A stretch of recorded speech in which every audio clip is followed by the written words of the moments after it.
Nós estamos meditando sobre o caminho do discipulado. A nossa igreja se propôs ao tema do discipulado esse ano. Faz parte daquilo que nós acreditamos como essencial para a igreja. E especificamente, nessa manhã, falaremos sobre o discipulado e a correção. Na semana passada, meditamos brevemente sobre o discipulado e a fé, porque entendemos que o primeiro passo para que nós possamos trilhar o caminho do discipulado, a primeira pegada precisa ser o passo da fé. Eu preciso confiar e entender quem Cristo é, eu preciso acolher aquilo que Ele diz como verdade para que eu obedeça. Se eu não acredito em Jesus, se eu não confio nele, o que eu obedecerei, o que eu seguirei? No segundo passo, para a nossa reflexão nessa manhã, nós meditaremos sobre o discipulado e a correção. E para isso eu te convido para que a gente possa ler o texto de Marcos, capítulo de número 8, a partir do verso de número 31. Claro que tem todo um contexto aqui que nós iremos trabalhar, mas a partir do verso 31 de Marcos, capítulo 8, para nós pensarmos um pouquinho sobre esse tema tão importante, o discipulado e a correção. Vamos lá, diz assim a palavra de Deus. Então, começou ele a ensinar-lhes que era necessário que o Filho do Homem sofresse muitas coisas, fosse rejeitado pelos anciãos, pelos principais sacerdotes e pelos escribas, fosse morto e que depois de 3 dias ressuscitasse. E isso ele expunha claramente, mas Pedro, chamando-o à parte, começou a reprová-lo. Jesus, porém, voltou-se e, fitando os seus discípulos, repreendeu a Pedro e disse: arreda, Satanás, porque não cogitas das coisas de Deus, e sim das dos homens.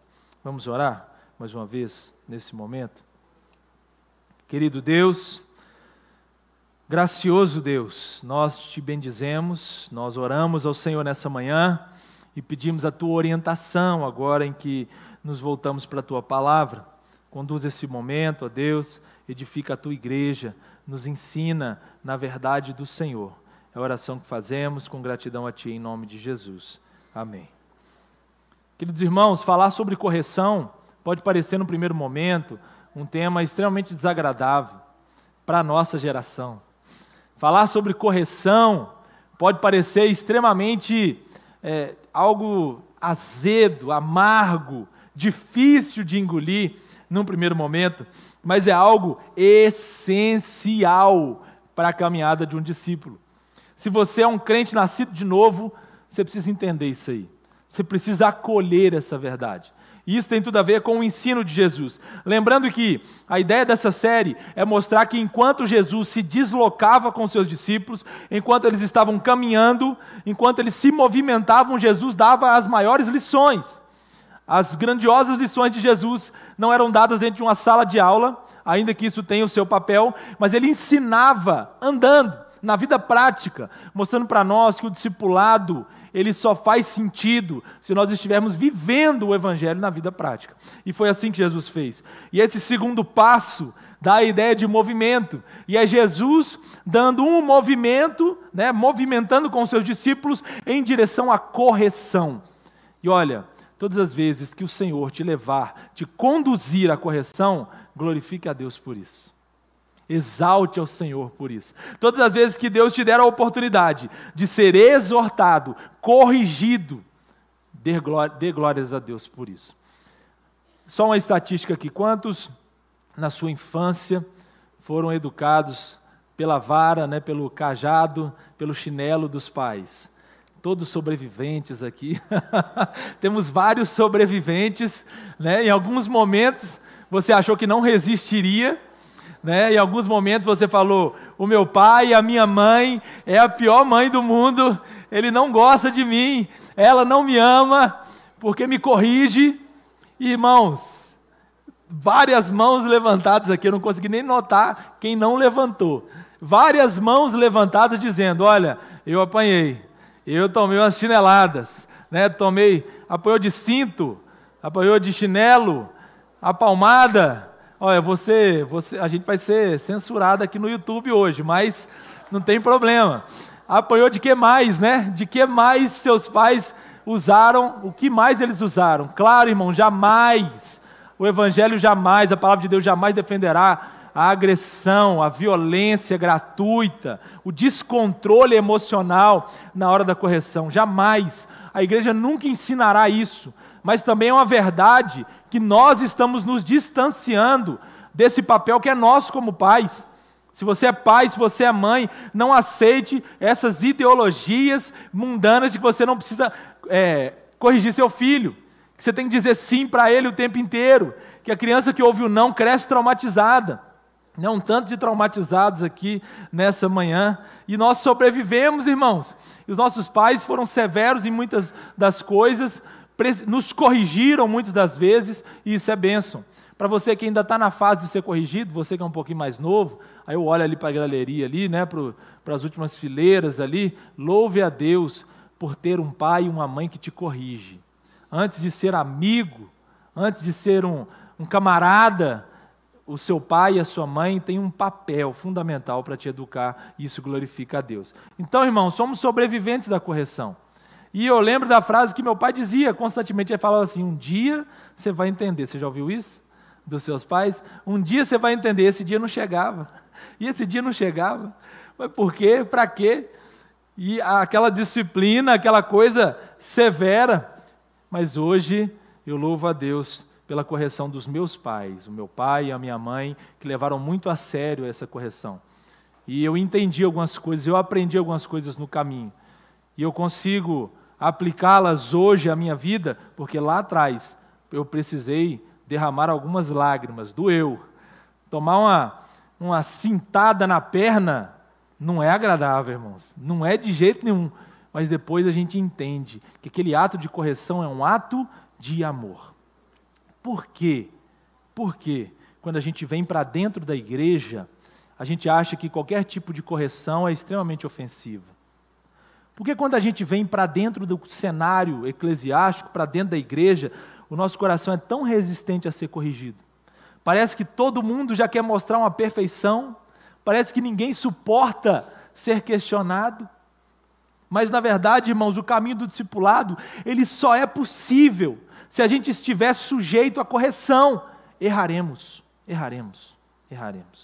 Irmãos, quantas vezes? E quanto mais você trabalhar para Jesus, mais você vai errar. Eu louvo a Deus porque algumas vezes eu fui corrigido dentro da igreja.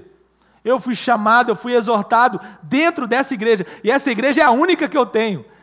Nunca passei por outro lugar, e foi aqui, irmãos, que o Senhor me exortou, que pessoas me questionaram, me chamaram ao arrependimento. Foi aqui que pessoas disseram, olha, isso que você está fazendo não é certo, pensa nisso. Me alertaram várias vezes, e eu louvo a Deus por essas pessoas, porque o caminho do discipulado passa pelo caminho da correção. Agora, se eu estiver o tempo inteiro inflamado, se eu estiver o tempo inteiro cheio de dedos, ninguém pode falar nada comigo que eu já me sinto ofendido. Ninguém pode falar nada que eu já acho que está me perseguindo. Irmãos, nós perderemos um dos passos mais essenciais do discipulado. Quem não é corrigido não cresce. Não cresce. Imagine que você estivesse lá na sua aula, quando você estava aprendendo a escrever, quando você estava lá na sua classe, e o seu professor, temos vários professores aqui, não te corrigissem quando você errasse. Se o seu professor dissesse assim, não, muito bom, está tudo certo o que você está fazendo, continua assim, 2 mais 2 é quanto? 2 mais 2 é o que você quiser, não tem problema, põe o número que você quiser, que eu te dou 10. Irmãos, faz sentido isso? Não faz sentido, mas é assim que a gente está vivendo, irmãos. Faz o que você quiser, faz o que você pensa, faz o que você acha que é certo, porque ninguém tem o direito de te corrigir. Ninguém tem o direito de dizer para você o que é certo. E vem essas conversas, elas são muito mais agradáveis aos ouvidos. Elas são muito mais, a gente gosta de ouvir isso. Não, ninguém tem que te falar na igreja o que é certo, não. Quando vi olha, o aspas aqui, tá? Se chegar um irmãozinho perto de você, e esse irmãozinho tentar te corrigir, não aceita isso não. Ele não é nem o pastor, ele não é nem o líder. Vira para ele e fala assim, quem é você? Quem é você? Quem você pensa que é para me corrigir? E assim, com esses argumentos, irmãos, distantes da palavra de Deus, a gente perde algo que é essencial.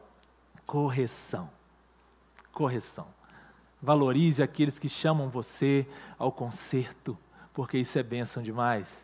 Louvado seja Deus. E a gente pode chamar as pessoas, existem várias necessidades, eu poderia citar aqui diversos exemplos. A gente pode chamar a pessoa e dizer assim: irmão, você está sumido, você está precisando voltar para a comunhão, você está precisando voltar a frequentar os trabalhos da igreja, eu não estou te vendo no GD, não estou te vendo na escola bíblica, eu não estou te vendo nos cultos, meu irmão, eu estou sentindo sua falta, o que está acontecendo? Meu irmão, você tem que saber orar, você tem que saber dar uma palavra, você tem que fazer discípulos. A gente pode fazer exortações diversas. Eu poderia aqui ficar listando, e você também sabe várias delas. Irmão, não fale assim, não haja desse jeito. Cuidado com o seu comportamento, cuidado com as roupas que você veste, cuidado com as palavras que você fala, com o jeito que você as diz. Irmãos, temos várias coisas para a gente poder corrigir, várias coisas. E quando a gente olha, por exemplo, para Mateus 18, texto da Palavra de Deus, que também é fundamental nesse sentido, o texto lá nos diz o seguinte: se alguém fez algo contra você, vai nele, vai no seu irmão. Olha como a questão aqui é uma questão de fé, uma questão de irmandade. Vai no seu irmão e fala: ó irmão, aconteceu isso, exorta ele, questiona ele. Se ele te ouvir, ganhasse o seu irmão. Se ele não te ouvir, aí sim você leva testemunhas. E se não te ouvir, aí sim você leva a igreja, e por aí vai. E assim a gente vai dando sequência. Porque, irmãos, a correção é algo de Deus. A primeira coisa que eu quero então deixar claro aqui para nós é que a correção é um ato de amor. Você crê nisso? Toda correção bíblica é um ato de amor. Toda igreja saudável disciplina. Talvez você não veja, talvez você não saiba, mas toda igreja saudável disciplina. Disciplina as pessoas quando elas incorrem em erros que precisam ser disciplinados, quando elas precisam ser exortadas. A gente às vezes não torna isso público, mas isso acontece. E quando a gente faz isso, a nossa igreja já nos ensina, só existe um objetivo, irmãos, só um: restauração. O único objetivo bíblico da disciplina é a restauração daquele que tropeçou. Não é castigar, não é punir, não é expor a pessoa, é corrigir. Mas a gente tem uma visão tão distorcida da disciplina que a gente não suporta ver, os nossos ouvidos não suportam ouvir. Mas a primeira coisa que eu quero te lembrar é que a correção é um ato de amor e não de exclusão. E de onde que eu estou tirando isso? Bom, Jesus, enquanto estava em movimento, enquanto estava caminhando, estava ensinando os seus discípulos uma grande lição. Marcos capítulo 8, a gente pode dizer que é uma virada muito importante no Evangelho de Marcos, porque a partir do capítulo 8, Jesus começa a dizer claramente: estou indo para a cruz. Até aqui ele tinha mostrado o seu poder, ele tinha mostrado a sua autoridade sobre os demônios, ele acalmou o mar, acalmou a tempestade, ele mostra o seu poder e autoridade sobre a natureza, mas ele ainda não tinha dito o seu propósito de forma tão clara. E o texto que lemos aqui vai dizer, verso 32, e isto ele expunha claramente. Ou seja, Jesus está agora falando claramente qual é o seu propósito. Mas parece que os discípulos não estavam muito alinhados com esse propósito. Jesus está dizendo: é necessário, começou a ensinar, que o Filho do Homem sofresse muitas coisas, fosse rejeitado pelos anciãos, pelos principais sacerdotes e pelos escribas, fosse morto e que depois de 3 dias ressuscitasse. Ele está anunciando a sua obra. Primeira vez que Jesus está dizendo isso tão claramente no Evangelho de Marcos. Então o capítulo 8 é uma virada.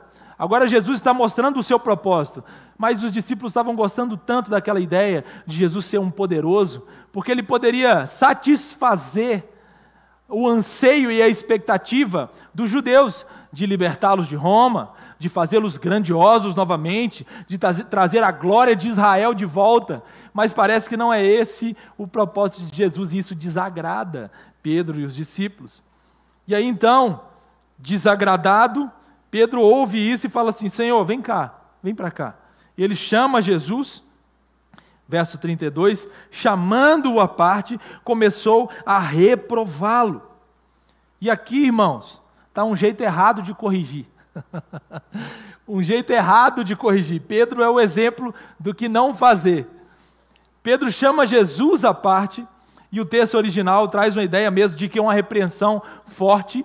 é uma repreensão severa. Jesus disse para Pedro assim: Jesus, está errado isso aí. Que história é essa? Agora que a coisa está ficando boa, você acabou de multiplicar os pães, alimentar uma multidão, fazer milagres, acalmar o mar, e você fala de morte, de morrer. Não, está muito cedo para isso, Jesus. Nós temos muitas coisas para fazer, temos muitas coisas a conquistar, Jesus. E ele começa a repreender. Então não é aquela fala assim, tranquila, amistosa, educada. É uma fala de alguém arrogante. Isso não está certo. Jesus, o Senhor não sabe o que você está falando. E quantas vezes a nossa postura, ao lidar com a correção, é dessa forma? Quantas vezes nós... E aí, irmãos, eu já errei nisso. Eu já errei. Às vezes corrigindo, na ânsia de corrigir alguma coisa, eu troquei as coisas, troquei os pés pelas mãos. Perdi o caminho da correção e virou qualquer outra coisa. Mas é tão bom que até quando a gente erra corrigindo, Deus nos chama ao arrependimento. E algumas dessas vezes, Deus me deu a oportunidade de consertar. Às vezes a gente vai para corrigir alguém, mas eu mesmo, estou falando de mim, tá? Como um pastor, inclusive. A gente vai para corrigir alguém, mas a gente perde o propósito ali. A gente está tentando, está fazendo qualquer outra coisa. Já virou qualquer outra coisa. E aí Deus nos dá a oportunidade, o Senhor fala ao nosso coração, alguém nos aponta alguma... Você errou aqui. Não é assim, você não devia ter falado dessa forma. Você não devia ter tratado assim. E aí, Deus incomoda lá dentro. Você já experimentou isso aí? Deus incomoda lá dentro. Você fala, eu preciso consertar. Eu não lidei corretamente. E aí você volta na pessoa e fala, desculpa, me perdoa. Irmãos, isso é evangelho. Você não vai acertar todas as vezes, não. Se ninguém estiver te falando que você está errando, você está correndo um sério perigo.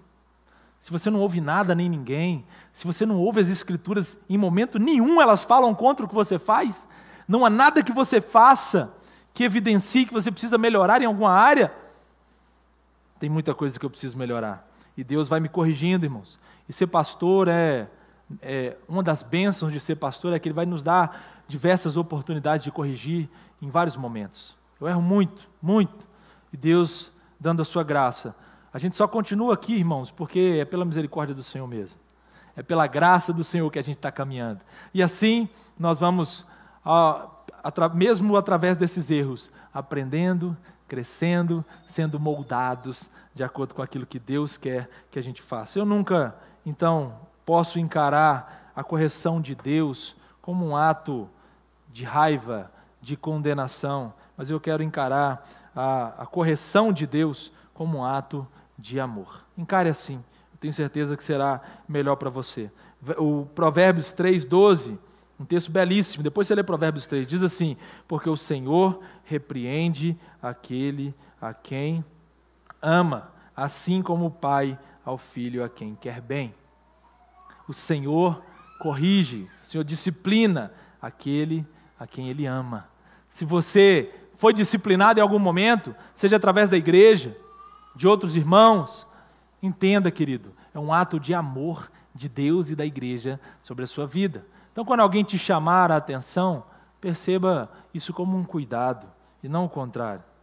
É como um professor que vê o aluno, vê o potencial, e se ele não corrigir aquele aluno, se ele não o aperfeiçoar, ele nunca será um grande homem, um grande profissional, uma grande mulher, se não for conduzido para isso. Por isso, irmãos, vamos encarar a correção de uma forma um pouco mais leve. Eu sei que não é agradável.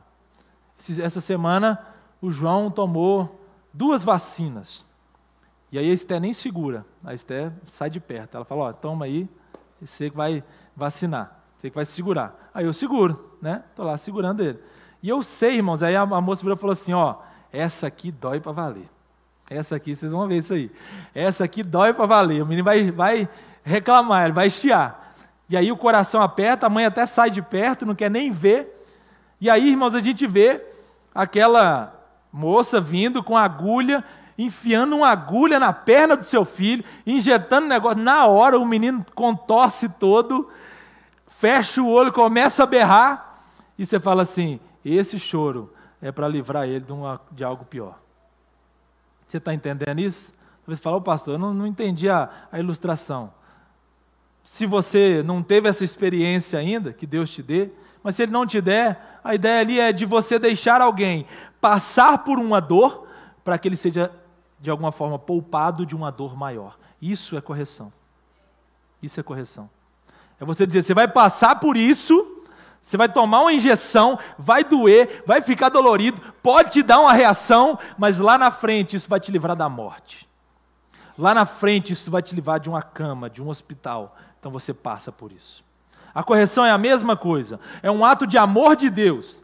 E às vezes vai doer em você. Às vezes vai te incomodar. Você fala, não gostei disso. Mas querido, é Deus te livrando da morte. É Deus te livrando de algo pior. É Deus te livrando de um problema maior. Então acolha, ainda que você não consiga entender. Porque é bênção de Deus sobre as nossas vidas. Continuando, a segunda coisa, então correção é um ato de amor, grava isso, correção é um ato de amor. Jesus chama Pedro e fala, Pedro, você está errado, você está tentando me corrigir, mas você está errado, agora eu vou te corrigir. E o Senhor amorosamente chama Pedro e fala, Pedro, e aqui você precisa enxergar essas palavras amorosamente, porque parece que é difícil, mas ele vai dizer, Pedro, arreda de mim, Satanás. Porque não, você fala, pastor, onde é que está o amor nisso? Porque não cogitas das coisas de Deus, mas dos homens. Irmãos, o amor está exatamente em entregar aquilo que a pessoa precisa naquele momento. O amor de Jesus está na verdade dele. O amor de Jesus está em expor o problema de Pedro, em rasgar e abrir o coração dele e mostrar, olha aqui o que você está falando. O que você está dizendo não é de Deus. O que você está dizendo é das trevas. A verdade liberta, irmãos. Não há nada mais libertador do que a verdade, o próprio Senhor Jesus disse isso. Conheçam a verdade e ela vai libertar vocês. A verdade liberta. Então o que a correção faz? Ela expõe, ela mostra quem somos de fato. Isso é um ato de amor. E é isso que Jesus faz com Pedro. E ele fala, arreda Satanás. E alguns pensam, Pedro estava possesso aqui. Não, não estava. Não é essa a ideia do texto. Não é essa a ideia. Nenhuma interpretação séria vai caminhar para essa direção. Pedro não estava possesso. A ideia de Jesus é a sua fala, a sua, vamos dizer assim, a sua teologia é uma teologia diabólica. A sua doutrina é doutrina de homens e não de Deus. A sua doutrina busca coisas que não são coisas de Deus, são coisas de homens, são coisas do homem natural, daquele que só quer o bem para si. Irmãos, e tem gente fazendo teologia aí, viu? Tem gente fazendo teologias diversas aí. Como eu falei no início, de que você pode dizer só sim, de que ninguém pode cuidar, ninguém precisa cuidar da sua vida, e coisas parecidas. E a segunda coisa que eu quero, nessa manhã, trazer para a nossa reflexão é aceitar a correção é um ato de submissão ao discipulado de Cristo. Correção é um ato de amor, é a primeira coisa. E a segunda coisa é aceitar essa correção é um ato de submissão. Submissão. Você não cogita das coisas de Deus. Ouvir isso, irmãos, pode parecer algo duro, difícil mesmo, complexo. Pode ser doloroso. E aí Hebreus 12 vai dizer, toda disciplina, verso 11, no momento não parece motivo de alegria, mas de tristeza. Depois, entretanto, produz um fruto pacífico de justiça para os que têm sido por ela exercitados. Parece que no primeiro momento é doloroso a correção, mas quando você se sujeita a ela, você está dizendo, Cristo é o meu Senhor, Cristo é aquele que conduz a minha vida. Porque é muito fácil a gente dizer isso, quando as coisas estão todas no seu lugar, quando ninguém está apontando para nós, expondo algo em nós, mas é difícil, irmãos, quando a gente está num cenário onde a gente precisa ser corrigido, e a gente enxergar isso como algo de Deus e se submeter. É difícil, mas é o melhor caminho. É o melhor caminho. Deixe Cristo conduzir a sua vida. Deixe o Senhor corrigir os mínimos detalhes. Das coisas mais simples a coisas mais sérias. Passe pela correção de Deus. O que precisa ser ajustado na sua vida? Enquanto eu estou falando aqui nessa manhã, existe algo em você que precisa mudar? Existe algo que o Senhor já tenha falado com você, que precisa ser mudado na sua vida? Teve alguma coisa que você já sabe que precisa mudar, que não está certo, que não agrada ao Senhor, que já te falaram, que já te alertaram, que já trouxeram a você, você já, às vezes já ouviu mensagens sobre isso, e você continua resistindo a isso? Se submeter à correção é um ato de submissão. Lembrem-se, nós estamos nesse caminhar com Jesus, nessa caminhada do discipulado. O segundo passo, irmãos, é a correção. Imagine um atleta arrogante que ouve do seu treinador: olha, você precisa melhorar isso aqui. Eu estava vendo outro dia o Michael Phelps falando sobre o desempenho dele, um dos maiores nadadores que já existiu, ganhou não sei quantas medalhas, não sei se você conhece esse homem. E ele dizia: olha, eu corrigia os mínimos detalhes, eu treinava todos os dias, enfim, ele trouxe a filosofia dele de como que ele fazia as coisas. E é essencial, irmãos, por trás de um grande atleta, que ele tenha toda uma equipe ali dizendo: olha, faz assim, faz desse jeito, melhora isso aqui. Você não está vendo tudo em você. E essa é a beleza da comunidade, irmãos. Porque enquanto estou aqui, eu tenho a minha visão da igreja, vocês estão aí e vocês têm a visão de vocês da igreja. E quando nos juntamos, quando estamos cooperando e não nos degladiando, quando estamos juntos no mesmo propósito, edificamos uns aos outros. Nós vamos participar da ceia aqui agora, né? Nós vamos participar desse momento maravilhoso. Irmãos, como é essencial, e a ceia só faz sentido se você estiver em comunidade, se você estiver inserido no lugar, se você estiver submisso à condição de discípulo, sendo corrigido, sendo exortado, sendo orientado. Por isso, irmão, se tem alguém perto de você que te corrige, você vai comprar um presente para essa pessoa, você vai pagar uma pizza para ela, você vai enviar um Pix para ela. Irmãos, isso aqui é porque você me exortou. Ele não vai entender nada se ele não estiver aqui. Mas pode fazer, irmão, vai dar certo. Você tem que tornar isso algo digno de celebração. Obrigado, Deus, porque eu não estou sozinho. Porque aquele que não é exortado por ninguém, é porque ele é uma ilha, é porque ele está desconectado, não tem ninguém perto dele, não tem ninguém vendo o que ele faz, aí ninguém fala nada. Aquele que está em comunidade, aquele que é igreja, aquele que está inserido em ministérios, aquele que está servindo, será corrigido rotineiramente. Louvado seja Deus por isso. Os pastores, enquanto servem, são corrigidos cotidianamente. Louvado seja Deus por isso. Glórias a Deus, irmãos. A correção é uma bênção. A correção é uma bênção. Sem correção a gente não cresce. Não cresce. Todas as vezes que desse púlpito sair uma exortação de qualquer um dos pastores ou presbíteros, é um ato de amor para a sua vida. É um ato de amor. Nós não estamos perseguindo ninguém. Nós não estamos dando indireta para ninguém. Nós não estamos falando nada que a palavra de Deus não ensine. E pelo contrário, nós queremos nessa manhã te estimular a sair daqui, entendendo que você precisa exortar o seu irmão, porque isso é discipulado. Exortar não é coisa de pastor. Exortar não é coisa de conselho. Exortar é coisa da igreja. A vida comunitária exige isso. Tem alguém perto de você que está faltando em algo, que está deficiente em algo, você tem uma responsabilidade dada por Deus de chegar nesse irmão e amorosamente o encorajar, exortar, corrigir, orar por ele e se prontificar a ajudá-lo. Você precisa fazer isso. Você precisa entender isso. Essa é a bênção da correção e da disciplina. Por isso, meus irmãos, eu concluo fazendo uma pergunta final. Como é que nós temos reagido à correção de Jesus? Eu me lembro de uma vez em que eu estava num evento, num acampamento, alguma coisa assim, um evento da igreja, muito tempo atrás, tem muito tempo isso. E num determinado momento tinha um menino lá, uma criança, normal, uma criança, que estava fazendo bagunça, né? E essa criança pulava na piscina, perto de onde os adultos estavam, e fazia aquela bagunça, molhava tudo. E a gente, olha, vai um pouquinho para lá, mas onde ele queria pular? Onde a criança queria pular? Ela queria pular ali, né? Ó, pula um pouquinho para lá, e ele não queria. E aí, num determinado momento, nós falamos assim: ô menino, não faz isso não, pula para lá. Fomos um pouquinho mais duros com ele, né? Na época. eu inclusive.